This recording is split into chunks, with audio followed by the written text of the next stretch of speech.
Hi, it's Mrs. Miller. We're back for chapter 9 of The Missing Manatee, part 2. The sun's getting high. He keeps casting, but he's still missing all those tarpon. And it's getting later. It's like closer to noon. So Skeeter is getting hungry. And Max said only to bring himself. So what did Skeeter not do? He didn't bring lunch. He's used to sodas and munchies and snacks on his boat. He probably thought Dan did the same thing, but looking in the compartment, the only thing Skeeter found was a gun. Uh-oh. As for me, I'd been so jacked up about the trip, I hadn't thought about anything but tarpon. I gulped and my throat was so dry I could hardly swallow. I took another look in the storage compartment. There was a plastic milk jug, half hidden underneath a wadded up rain slicker, next to an open bag holding paper cups. Is this fresh water? I asked. Fresh enough, Dan replied. I poured some into the cup and took a big swallow. Warm, hot, almost yuck. Ew! I dumped out the rest and screwed the cap back on the jug. For the next 2 hours, I tried not to think about how thirsty I was as Dan continued to pull us over the flats. I felt kind of swimmy-headed, and the sun off the water was lulling me into a daze. I couldn't understand how he did it, but Dan seemed as alert as ever. There was no way I was going to punk out first when he was the one who was doing all the hard work. By 2 o'clock, I estimated I'd made 1 million casts and done 1 million things wrong. I'd stepped on my own line, gotten it caught in my belt buckle, worked it into some spectacular tangles, cast too far, not far enough, in the wrong direction. I'd stuck the hook of the fly in my own back. And once would have even taken Dan's eye out if he hadn't been wearing glasses. I figured I'd spooked every fish in the entire Gulf of Mexico.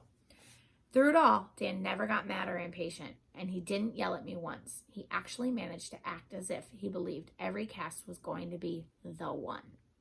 Long after, I'd secretly given up hope. I ate the piece of cheese, figuring it was probably Blink who had nibbled on it. I was so hungry, it actually tasted okay. By then, the sun-warmed water was going down pretty good too. Whenever I took a sip, I pretended it was Mima's homemade lemonade sliding down my sandpapery throat, cool and wet and sour. "Fish! 11 o'clock! Dirty Dan shouted.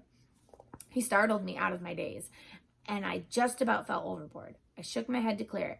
I couldn't see anything but the sun's reflection on the water, and I forced myself to concentrate and peer through the wicked glare on the surface.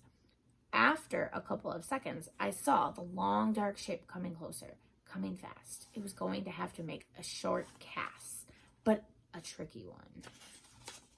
"Take it easy, Skeet," Dan said, almost in a whisper. "Just drop it in the front of him. Real gentle." Maybe because I didn't have too much time to think about it, that's what I did. Good. Now strip your line in. Strip," Dan was saying to me in a low voice. Then to the fish, Eat it. Come on, eat it." And the fish ate. He took my fly. "Okay, keep stripping. He's going to feel it in a minute," Dan said. "Wait till he starts to turn. Now, set the hook." I pulled back hard to make the hook dig in, and 2 seconds later, the tarpon came bursting right out of the water, thrashing its whole body in an amazing aerobatic arch, trying to throw my hook and escape. "Don't pull back on him now, Skeet," Dan hollered. "Drop your rod tip. Remember, you gotta bow to the king when he jumps. Give him line and let him run. I'm pretty sure he's hooked in the corner of his mouth. It's not coming out." I bowed to the king, dipping the end of my rod to give the fish plenty of line while it was fresh and full of crazy fight. I let him run, and when I heard the zinging of the line flying off my reel, I shouted, "Woo-wee!" Dirty Dan was shouting too. "Yeehaw, Skeeter, look at him go." "I guess that lazy old dog's awake now," I hollered, and he doesn't seem too happy. At the end of his run, the fish came up out of the water again in a dazzling leap of silver, shaking his head, his big mouth wide open. "He's humongous," I cried. "He's big, all right," said Dan, sounding just as excited as I was. 120 pounds, 130 maybe. He's a monster." "Yes, sir, he's a beauty," Dan agreed. Okay, let's get him in." "We ain't got him yet, Skeet." My heart was racing so fast I had to stop and make myself take a deep breath to try and settle down. I knew Dan was right. Hooking him was only half the battle. Now I had to get him to the boat. I heard enough fishing stories over the years to know that this was the time when Murphy's Law was most likely to kick in. Do you remember Murphy's Law? Apply too much pressure or not enough pressure at the wrong time, and the line would break. Leave too much slack, and the line could get wrapped around the fish or be cut by a sharp gill plate. One of the knots might let go, and there was no end to what could go wrong. But with Dirty Dan, the tarpon man, coaching me, I managed not to do anything seriously stupid. I fought the fish for close to an hour, time and time again. I'd get him close to the boat, thinking he was tired enough to bring him in, and he'd make another ferocious run, taking all the line out I'd gained. My arms ached from lifting the reel, lifting and reeling over and over again. I knew if this went on too long, he could chew through the leader and get away. I'll let you go, honest, I called to the fish. Just let me get you in and touch you. The fish responded by making another run. The run was shorter. You see that? Dan said. You got him beat now. If you don't let up, keep the pressure on. Don't let him rest. When do I get to rest? I wondered. My arm muscles were burning, but I kept the pressure on. Now give him the down and dirty, Dan told me.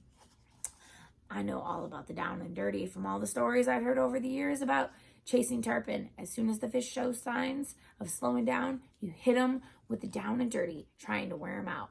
I lowered the tip of my rod so it was under the water and pulled back on it strong and steady, turning the fish around. When he started coming the way I'd turned him, I switched back the other way. That's it, said Dan. Keep after him. Anything he wants to do, don't let him. Everything he tries to do, show him he can't. Turn him around until he doesn't know which way is up. I gave him the down and dirty over and over again. Man, he was one tough fish. I was beginning to think I was no match for him when finally I could feel the fight go out of him. Soon after, I was able to reel the end of my leader through the eye at the tip of the rod, the sign that the fish had officially been caught. I took a long look at the beautiful creature, trying to memorize everything about it. It was 6 feet from its head to the tip of its tail. I reached out to touch its big, tough, silvery scales. They were huge, probably 4 inches across. I'd heard of people pulling one out to keep as a souvenir, but it seemed a sorry thing to do to such a spectacular creature. Thanks, I whispered. It was time to take a photo and release the fish. I hadn't thought to bring a camera, and though I knew Mac always kept one to record his clients' big moments, I wasn't going to ask Dan if he had one. I knew he didn't. It didn't matter. I never forgot one single thing about the fish or this day. I nodded to Dan. He used the pliers to remove the hook, and my fish slipped back into the water and swam away. I reached over to shake Dan's hand, the way I'd seen clients do with Mac when he was guiding them, but he grabbed me into a back-slapping embrace. Good going, Skeet. You fought him like a pro. Thanks, Dan. But for the moment, I had no words for the way I felt. I pounded him back in return, tears of exhaustion and awe and pure happiness pooling out of my eyes. All my moments of doubt and uncertainty, a hunger, thirst, and discomfort were all forgotten. I had caught my first tarpon on the fly. And that is the end of chapter 9. So, what did Skeeter have for lunch? What is the down and dirty? And what type of fish did he just catch? Skeeter got his prize.